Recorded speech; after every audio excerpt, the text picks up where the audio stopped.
à tous à notre séminaire Oser vivre, croire et agir.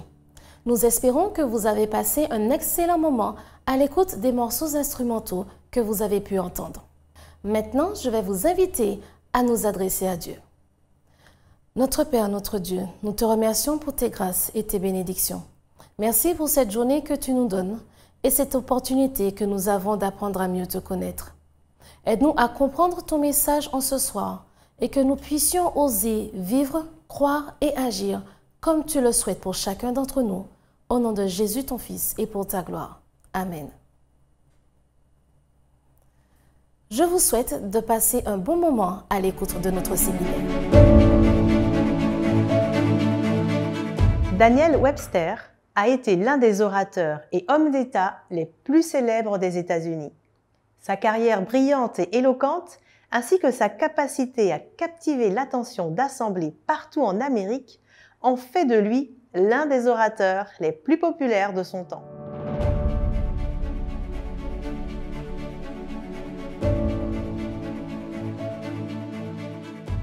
Un jour, on lui demanda quelle était la pensée la plus importante qui ait jamais occupé son esprit.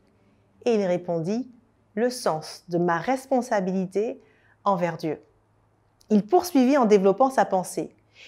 Cette pensée n'est pas agréable pour ceux qui ne s'en soucient pas et n'entretiennent pas de relation avec, je dirais, la source infinie, et qui, par conséquent, ne sont pas prêts à faire face aux problèmes immenses que cela implique. Mais que l'on affronte ou pas ces questions, cette vérité demeure. Nous sommes responsables de ce que nous décidons de faire ou de ne pas faire, de nos dons, talents et compétences. Beaucoup de personnes reçoivent à des moments donnés de leur vie la motivation pour aller de l'avant avec la vision comprise et ou le projet ressenti. Elles partent motivées, engagées et puis leur motivation diminue au fur et à mesure face à l'étendue du travail à réaliser, aux lourdeurs parfois administratives et financières ou encore à cause d'une personne, d'un malentendu et pour d'autres à cause d'obstacles rencontrés. Si Dieu est pour vous, qui sera contre vous? Dieu est plus grand que tous ces obstacles réunis.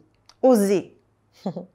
La question qui se pose est, sommes-nous vraiment prêts à embrasser notre futur, à aller au bout de notre vision, à dépasser les obstacles justement par la vision? J'aimerais aborder cela avec vous autour de 4 points. Point numéro 1. Ne pas confondre ou bien comprendre la différence entre vision, objectif et mission. L'essentiel de la vision est qu'elle est spécifique. L'une des plus grandes causes d'échec chez les personnes qui poursuivent leur vision est qu'elles n'identifient pas leur objectif de réussite. Cela peut paraître simple, mais c'est très vrai. Les gens échouent parce qu'ils ne savent pas dans quoi ils veulent réussir. Une grande partie de notre frustration et de notre dépression vient du fait de ne pas faire de progrès vers la réalisation de nos visions, même lorsque nous savons que nous travaillons dur. Cette incapacité à atteindre nos visions se produit lorsque nous ne visons pas une cible spécifique. Ce n'est pas parce que nous sommes dans une sphère de connexion spirituelle qu'il faut tout laisser couler et voir comment cela arrive. Bien au contraire, il faut un plan. C'est le temps que vous prendrez pour réfléchir à la meilleure façon de mener votre mission qui révèle votre foi dans la vision, le désir d'atteindre vos objectifs et la certitude du succès de votre mission. Tous ces critères de mesure de votre engagement actif, tous ces critères de mesure activent le processus dont on parle avec tant de légèreté, l'abondance. Puisque vous avez témoigné dans vos paroles accompagnées d'actions votre détermination, alors la source infinie vous révèle tout ce qui est déjà à votre disposition. Ce que je mets ici en évidence est que la mission ne se réalise pas par hasard, elle se planifie. Point numéro 2, la tiédeur face à la vision saccage votre foi. Lorsque la source infinie vous fait grâce de répondre à votre demande de donner un sens à votre vie et à celle des autres, comprenez que c'est une bénédiction. Votre esprit a reçu une réponse divine Quel que soit le domaine, ne dévaluez pas que c'est une manifestation évidente de l'existence de ce lien entre vous et la source infinie. Ce moment est crucial puisqu'il détermine, selon votre réaction, votre destinée. Combien de fois avez-vous reçu l'invitation à prendre action et être resté en recul, absorbé dans votre raisonnement interne, encombré par vos peurs, par vos préoccupations? Lorsque vous recevez une vision, ne tergiversez pas. Remerciez la source infinie de vous mettre à contribution. Vous entrez dans une nouvelle sphère d'expérience. Vous avez été choisi pour cette période comme canal, comme outil pour que vous grandissiez et fassiez grandir d'autres. Pour créer ce qui n'existe pas encore ou transformer ce qui doit l'être. Si Dieu est pour vous, qui sera contre vous? Dieu est plus grand que tous les obstacles réunis. Osez. Lorsque vous y répondez, c'est votre être entier qui s'élève et grandit vers ce qu'il ne sait pas, qu'il peut être et qu'il peut faire. Ça n'a pas de prix. À l'inverse, la tiédeur et le manque de considération de l'opportunité sous-tend le commencement de votre refroidissement et la tiédeur de votre foi. Vous refermez les portes vers votre destinée. Et ce n'est pas une punition pour vous, c'est un effet suite à votre réaction. Alors comment y répondre? Vous avez la vision, identifiez maintenant le ou les projets pour y parvenir. Mon conseil, une inspiration est souvent percutante. Testez-la rapidement auprès d'un nombre limité de personnes et judicieusement choisi. Ça peut être votre conjoint ou une personne qui a les compétences ou l'expérience ou encore qui bénéficiera de cette idée. Et si elle semble apporter un réel bénéfice, que ce soit financier ou autre, passez sans tarder à l'action. Écrivez en quelques lignes la justification de votre projet. Formalisez, c'est important. Pour qui? Pourquoi? Quels sont les bénéfices attendus? Et par bénéfice, comprenez ici, je parle de résultats positifs, que ce soit des résultats qualitatifs ou financiers.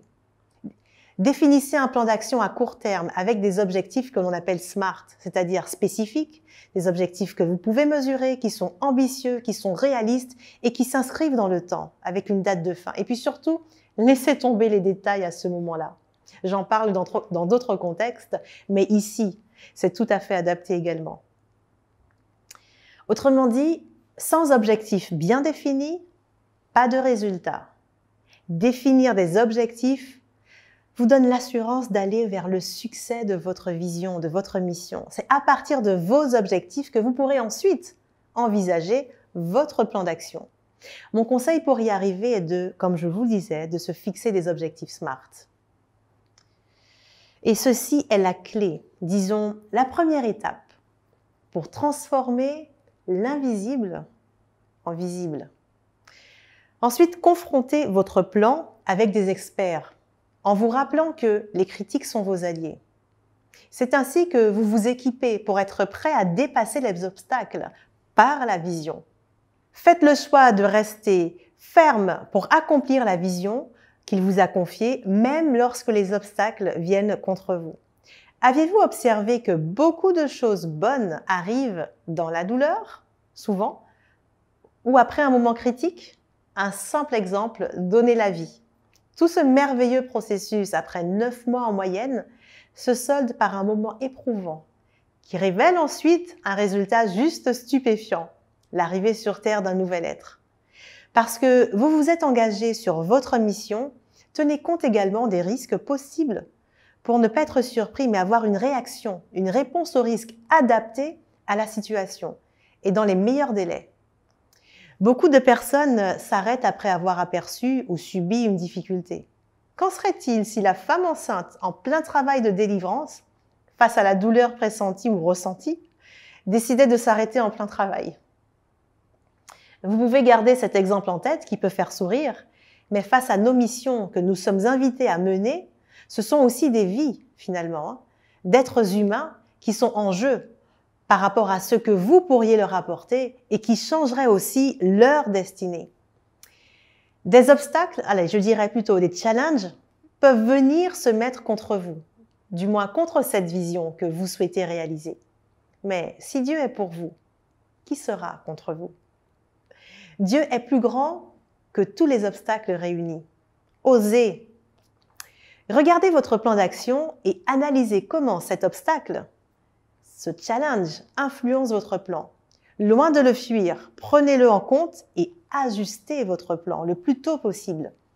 Ne pensez pas que parce que vous avez accepté la vision inspirée par la source infinie, que vous serez exempt de challenges et d'obstacles. Bien au contraire, chaque vraie vision sera testée. Votre authenticité, votre sincérité pour la mener sera mise à l'épreuve. Préparez-vous au challenge. Dites-vous simplement qu'il n'y a jamais de résistance quand il n'y a jamais de mouvement, quand il n'y a pas de mouvement. Donc, seules les personnes qui ne font rien sont à l'abri de cela. Autrement dit, quand le challenge se présente, cela vient confirmer que vous êtes en mouvement. Et tant mieux quelque part, même si on s'en passerait bien tout de même. Mais tout est parfait. Permettez à ces challenges, plutôt que de vous stopper, de vous rendre plus fort et de vous permettre d'ajuster vos plans pour justement garder le focus. L'obstacle n'est jamais le réel obstacle. Le vrai obstacle, eh bien, à ce moment-là, ce sera votre système de pensée. Point numéro 4, transformez votre peur en audace. N'ayez pas froid aux yeux. On dit souvent que le cerveau ne fait pas la différence entre ce qui est vrai et ce qui ne l'est pas, ce qui n'est pas réel, comme dans les rêves. Eh bien, posez-vous et analysez comment transformer l'obstacle en accélérateur de résultats. Un deuil, un licenciement, une séparation, une trahison, un passé ou un présent douloureux, comme par exemple un viol, ou encore un vol, une faillite business, un corps malade, un enfant qui demande encore plus de temps et d'attention. Ne vous cachez pas derrière de faux prétextes. Voyez comment transformer cet obstacle en accélérateur. J'entends parfois des personnes dire « oui, mais je n'ai pas de compétences, je n'ai pas de diplôme, et si la situation était autrement ?» Ne cherchez pas d'obstacle pour faire marche arrière. Peu importe le contexte, passer ou rester dans l'action sera toujours prendre un risque. Aucun être humain ne connaît l'avenir en détail.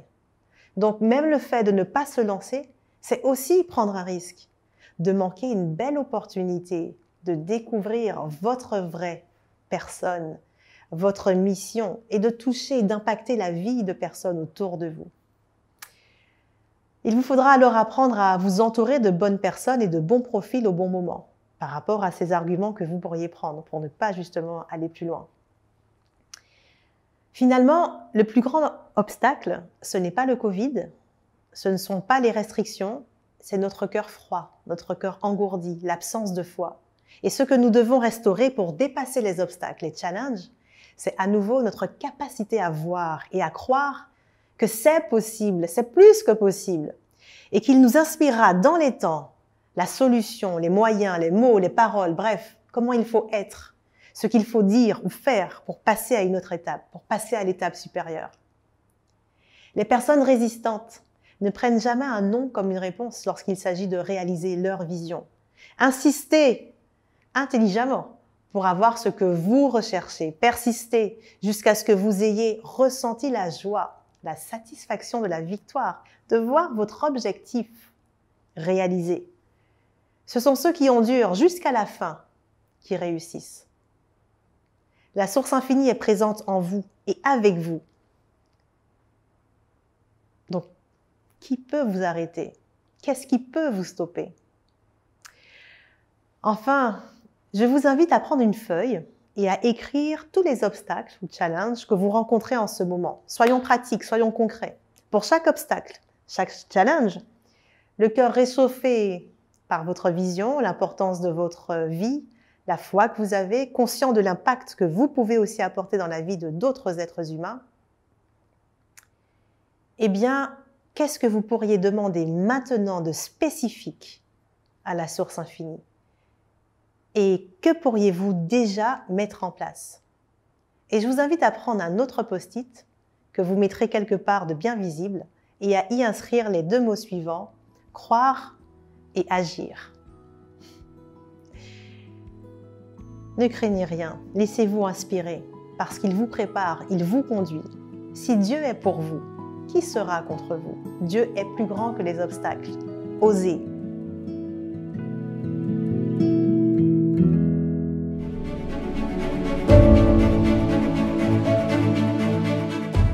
Une fois de plus, nous nous sommes rendus compte que la semaine a filé.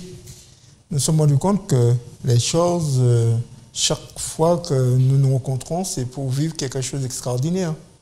Profitons aussi en même temps de pouvoir saluer tous ceux qui nous écoutent sur les différents réseaux sociaux. Profitons aussi de vous dire aussi que vous avez la possibilité de partager ce que vous écoutez. Ne soyez pas égoïste, partagez, faites part à quelqu'un. Demain matin, dites à quelqu'un, bon, eh bien, écoute, je t'ai envoyé quelque chose et tu pourras regarder, cela pourra t'aider. Et ce soir, j'espère que vous avez pris du temps, vous avez apprécié le thème qui était dépasser les obstacles par la vision. Nous avons besoin de dépasser les obstacles, nous avons besoin de dépasser du moins ce qui nous bloque. Parce que souvent, nous sommes souvent bloqués, nous n'arrivons pas à avancer. Il est dit, tout échec peut être un obstacle pour nous, mais avec la vision de la foi, tout est surmontable. Oui, tout échec peut être un obstacle pour nous, mais avec la vision de la foi, tout est surmontable. La foi, comme nous l'avons dit depuis le début, c'est quelque chose qui est extraordinaire. C'est quelque chose que nous pourrons apprécier, que nous pourrons vivre, que nous pourrons... cela nous rend beaucoup plus forts dans la bataille de la vie, dans l'esprit, pour que nous ayons de l'expérience. On nous raconte l'histoire d'un homme nommé Moïse dans la Bible. On nous dit que cet homme était constamment porté vers l'avant par la vision. Cela ne dit pas qu'il n'a pas échoué à certains endroits, mais l'échec n'a jamais eu raison de lui. Oui, l'échec n'a jamais eu raison de lui. Ça ne veut pas dire qu'aujourd'hui, que lorsque vous échouez, que vous devez vous regarder comme un perdant. Pas du tout. Chaque fois que vous allez échouer et que vous allez apprendre, vous allez analyser l'échec et vous allez retirer des leçons de l'échec, vous aurez progressé. Vous aurez progressé parce que l'échec, ce n'est pas pour nous tuer. Mais si on sait l'analyser, comme je vous l'ai dit il y a un moment, si on sait l'analyser, on sait apprendre des leçons, ça devient un stimulus, un moyen pour nous d'avancer. Souvent, quand on nous demande de pouvoir nous séparer de quelque chose, parce qu'on a besoin d'avancer, on a besoin de réussir, on a besoin de pouvoir faire des choses extraordinaires, eh bien oui, il est dit, et quiconque, dans le livre de Matthieu, chapitre 19, verset 29, il dit, et quiconque aura quitté à cause de mon nom ses frères, ou ses sœurs, ou son père, ou sa mère, ou sa femme, ou ses enfants, ou ses terres, ou ses maisons, recevra le centuple et héritera la vie éternelle. Chaque fois que vous devez faire face à un obstacle, rappelez-vous de la promesse. Rappelez-vous de ça. Rappelez-vous de ce que Dieu nous a promis. Dieu nous a dit que lorsque nous aurons tout abandonné, et parfois c'est souvent ce que nous ne nous abandonnons pas qui nous fait échouer. Parfois, on a besoin d'abandonner, on a besoin de se séparer de quelque chose, on a besoin de pouvoir prendre des décisions, on a besoin de pouvoir avancer. Mais souvent, cela fait que cela nous bloque. Eh bien oui, le Seigneur dit que lorsque nous aurons tout abandonné, lorsque nous aurons tout, eh bien nous aurons quelque chose d'extraordinaire. Nous serons bénis au centuple, mais nous allons aussi hériter la vie éternelle. Mais vous savez souvent, à vous qui m'écoutez ce soir, à vous qui nous suivez sur tous les réseaux, il y a une chose que vous devez savoir, c'est que lorsque Dieu nous demande de faire quelque chose, il ne nous abandonne jamais. Dans le livre de Josué, chapitre 1, du moins le verset 9, il a dit, ne t'ai-je pas donné cet ordre, fortifie-toi et prends courage, ne t'effraie point et ne t'épouvante point, car l'Éternel, ton Dieu, est avec toi dans tout ce que tu entreprendras. Vous savez, parfois on a peur d'entreprendre, on a peur de pouvoir faire des choses. Mais je voudrais vous dire une chose, quel que soit ce que vous avez dit, si ce soir vous avez, et ça fait un moment que vous entendez, vous êtes en contact avec la parole de Dieu, vous savez que vous avez déjà découvert des choses, vous avez déjà vu des choses que Dieu vous a déjà parlé. Eh bien, si vous avez peur, laissez-moi vous dire une chose. Le Seigneur est capable de vous aider. Vous voulez entreprendre un cheminement avec Dieu, il est capable de le faire. Parce que c'est lui, il va vous garantir, il vous garantit qu'il n'y a pas de problème, que vous pourrez avancer. savez, il y a des personnes, beaucoup de personnes du moins ont peur d'échouer. Mais ils n'ont pas peur d'échouer seulement. Il y a des personnes qui vous disent, je comprends, je sais ce que Dieu, je connais la parole de Dieu, je sais tout. Mais il y a une chose que je ne veux pas faire, c'est que je ne veux pas m'engager avec Dieu et puis ne pas pouvoir aller jusqu'au bout. Sachez ce soir que Dieu vous dit qu'il sait tout. Dieu sait tout. Dieu connaît tout. Hein? Dieu vous demande simplement de ne pas vous focaliser sur vos échecs, sur les fautes, sur tout ce que vous pouvez faire. Non. Il vous demande simplement de venir à ses pieds et de pouvoir remettre simplement vos soucis, remettre vos soucis, de vous décharger de lui. C'est ce qu'il vous demande de faire ce soir. Vous avez simplement besoin de vous tourner vers Dieu. Et tout au long de nos réflexions, nous prenons toujours le temps de pouvoir vous présenter quelque chose, toujours le temps de pouvoir vous présenter une image. Et ce soir, nous avons une image qui est formidable parce que nous parlons de la foi. Nous parlons de la foi et nous voulons ce soir vous présenter une autre image qui vous permettra de, quand vous allez voir ce ballon, quand vous allez voir vos enfants jouer, si vous avez des petits-enfants, quand vous allez les voir jouer avec un ballon, vous allez réfléchir, vous allez penser, vous n'allez pas oublier ce que vous avez entendu. Parce que la foi est quelque chose d'extraordinaire. Permettez-moi de vous dire que pour qu'un ballon puisse rebondir, regardez ce que je vais vous montrer. Ici, vous avez le ballon, eh bien, ça ne rebondit pas. Vous avez un ballon qui ne rebondit pas. Je suis obligé même d'aller le chercher. Mais qu'est-ce que le ballon a besoin? Qu'est-ce qui fait la différence entre ces deux ballons? Il y a un là, voyez, il y a un autre là, voici un autre ballon. Qu'est-ce qui fait la différence entre les deux? Je vais prendre celui-là et puis je vais le lâcher. Ouais, regardez ce que je vais faire avec ce ballon-là. Voyez ce qui se passe? C'est que le ballon, dès que je le lâche, ça me revient entre les mains. Ça, il y a un bon rebond. Eh bien, sachez une chose ce soir, que ce qui fait la différence entre les deux ballons, c'est que dans chaque ballon, vous avez de l'air. Il y a celui-là, vous avez de l'air, et l'autre ballon, vous avez aussi de l'air dedans aussi. Mais il y a une différence. C'est que celui-là est rempli d'air. Celui-là a peu d'air. Mais celui-là est bien rempli. Et c'est ce qui permet de pouvoir rebondir. Sachez ce soir que la foi vous permet de pouvoir rebondir. La foi, vous avez besoin de cela dans votre vie. Vous avez besoin de rebondir. Quand vous êtes dans une situation d'échec, vous avez besoin de rebondir. Vous avez besoin de rebondir. Vous avez besoin de pouvoir... La foi, ça, c'est dans votre vie. Ça vous permet de rebondir. Ça vous permet de pouvoir, malgré les difficultés, de savoir qu'il y a un Dieu qui existe. Moi, ce soir, je vous invite à ne jamais oublier que, quelles que soient vos difficultés, vous avez à demander à Dieu la foi tous les jours. Et quand les difficultés vont venir, quand les problèmes vont venir, quand les soucis vont venir, vous serez capable de pouvoir rebondir. Alors que les autres vont vous demander, mais qu'est-ce qui fait que tu arrives à avancer? Mais pourquoi, quand il y a des problèmes? Eh bien, vous leur direz simplement, c'est parce que je demande à Dieu de renouveler la foi en moi. La Bible déclare, si vous n'avez pas de la foi, demandez à Dieu. La Bible déclare aussi que vous devez aussi demander à Dieu d'augmenter votre foi. Parce que très souvent, nous avons besoin de cette foi tous les jours. Tous les jours, nous en avons besoin. Nous avons besoin de la foi pour que nous puissions avancer. On dit souvent que la foi, c'est l'élément qui nous permet de pouvoir avancer. C'est l'élément qui nous permet de pouvoir dépasser. C'est l'élément qui nous permet de rebondir. La foi, c'est le symbole de l'air pour ce soir. Parce que c'est l'air qui se trouve dans le ballon qui permet au ballon de rebondir. Nous avons besoin de cela. Autant que vous avez besoin de l'air pour respirer, pour vivre.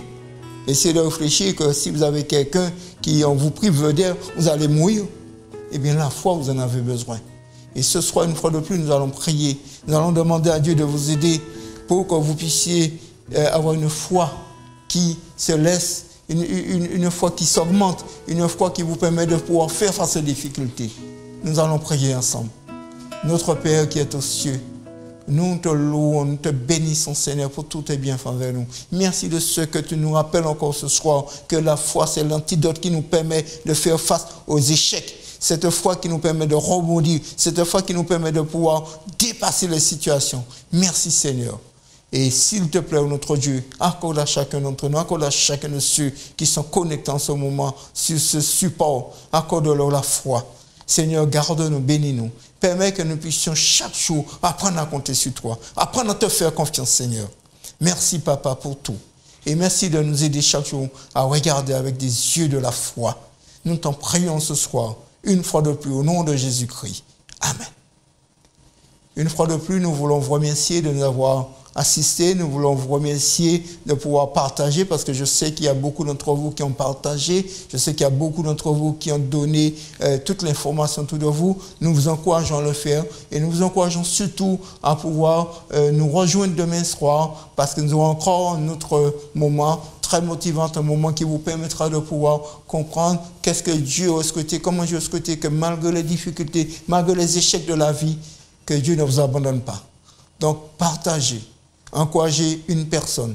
Vous avez au bas de votre écran un numéro de téléphone, vous avez une adresse email. Si vous avez besoin de partager quelque chose, si vous avez besoin d'une question, si vous avez besoin d'une aide, quelle que soit, n'hésitez pas, parce que nous sommes là. Et nous voulons vous accompagner, nous voulons permettre que vous puissiez être heureux, que vous puissiez vous épanouir, que les difficultés ne soient pas des obstacles, mais que vous puissiez dépasser les situations et aller de l'avant. Que Dieu vous bénisse et à demain soir, à la même heure.